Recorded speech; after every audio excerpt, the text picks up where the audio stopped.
guys, welcome to House of Gems. Today we're going to be showing you how to crimp a beading chain.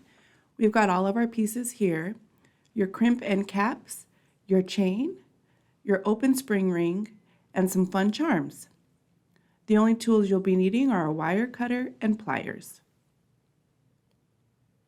Once you've cut the chain to your desired length, whether it be for a bracelet, a necklace, anklet, you're going to then get your crimp end cap.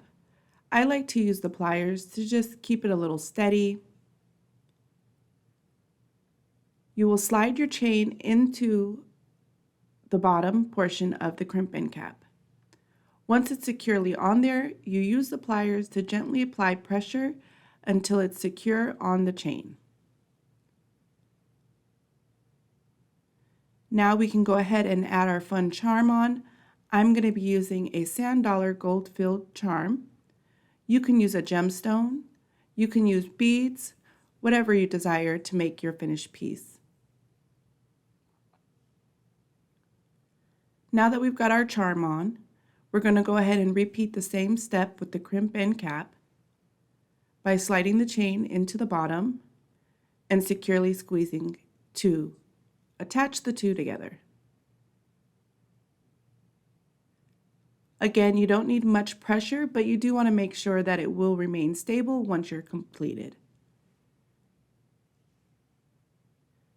Now we've got both of our end pieces on. The only thing we need to attach is the open spring ring.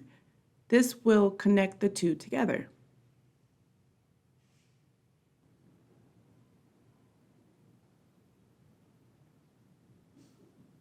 Once you've got your spring ring, you're going to go ahead and use your pliers to twist to the left or the right. Do not pull it apart, this will ruin the shape.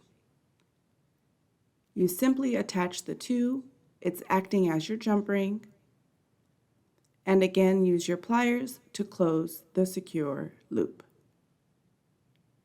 Now your spring ring is attached, and you can use this clasp to close the bracelet or necklace or whatever piece you are making.